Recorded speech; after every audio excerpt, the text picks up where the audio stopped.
Welcome, everyone. This is Joe Dager, the host of the Business 901 podcast. With me today is John Warrillow. John is the founder of the Value Builder System, author of Built to Sell, and his latest book, The Automatic Customer, which was selected by Fortune magazine as one of the 5 best business books of 2015. Prior to starting the Value Builder System, he had started and successfully exited 4 companies. So, John, I'm very happy to have you here, and can you maybe fill in the blanks, that introduction, that elevator speech maybe?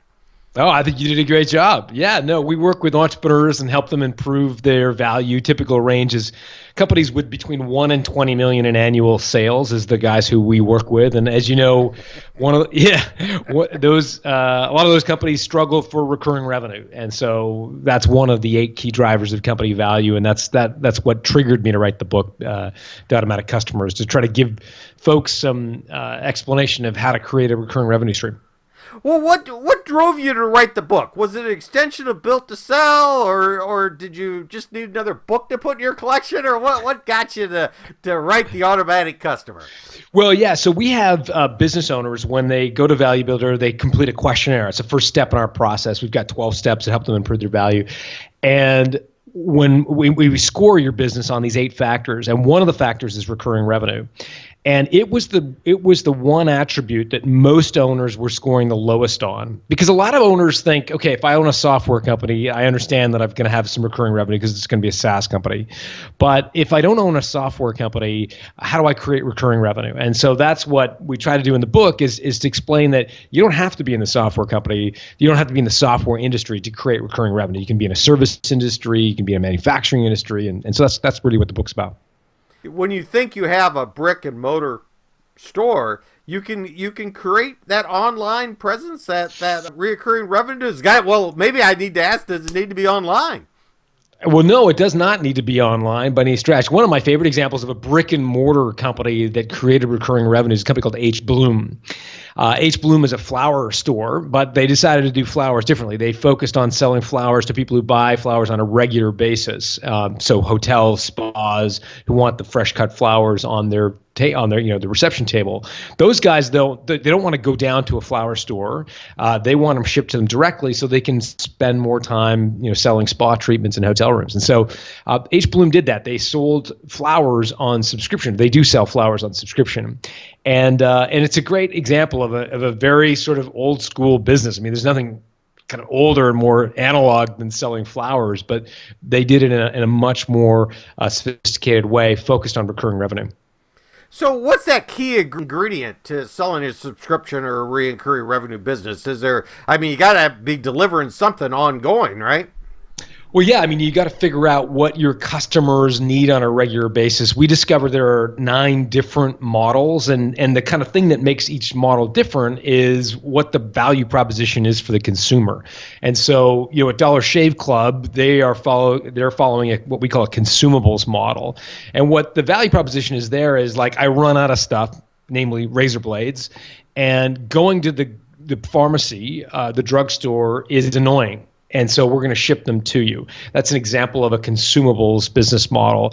Another example of the 9 is called the simplifier business model, where essentially all you're doing is simplifying for your customers their lives. So a good example of that would be Mosquito Squad. They offer mosquito treatments to your backyard so you don't have to deal with mosquitoes in the summertime. And they come on a regular recurring basis throughout the year. Well, they don't do one-off sprays. They sell on a subscription. And the reason we call it the simplifier is because it simplifies the life of the consumer. In this case, you don't have to call them to come. They automatically come. And so, again, depending on which of the 9 models, the value for the consumer is different. Well, let me use the Dollar Shave. That's Gillette. Yeah. That's Gillette, isn't it? No, they were a venture-backed company, and they were just acquired. They were just acquired for $1 billion by Unilever. So they sold for 5 times top line revenue in an industry where 1 times is like a tremendous outcome. So they had a huge valuation. And so the Dollar Shave, how do they how do you think about that business model? Is it by knowing customers and seeing that unmet need, that job to be done type thinking? Is that really what surfaces there? Or I guess, I don't want to say the magic potion maybe, okay, and I'm reaching for, but the Dollar Shave, how did that evolve? I mean, do you got some background on that? Yeah, I mean, it evolved through a YouTube video. Michael Dubin's former comedian, former kind of media guy, put together an amazing YouTube video. It was downloaded something like 18 million times, and it introduced to mostly, frankly, young men why they shouldn't bother buying Gillette Fusion razor blades anymore and spending $40 on them. Instead, they would pay half as much and get them shipped to their front door.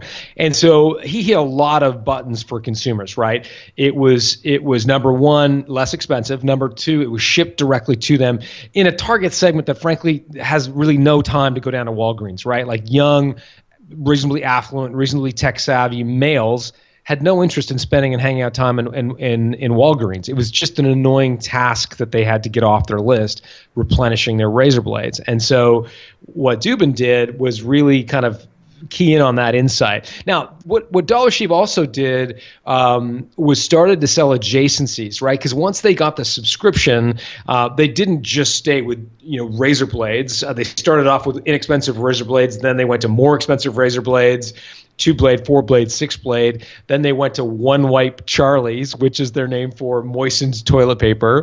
And then they went to shave butter. So once they got a subscriber, it was a share of wallet play, right? They were trying to get more money from each subscriber because the cost of acquiring a subscriber obviously is enormous.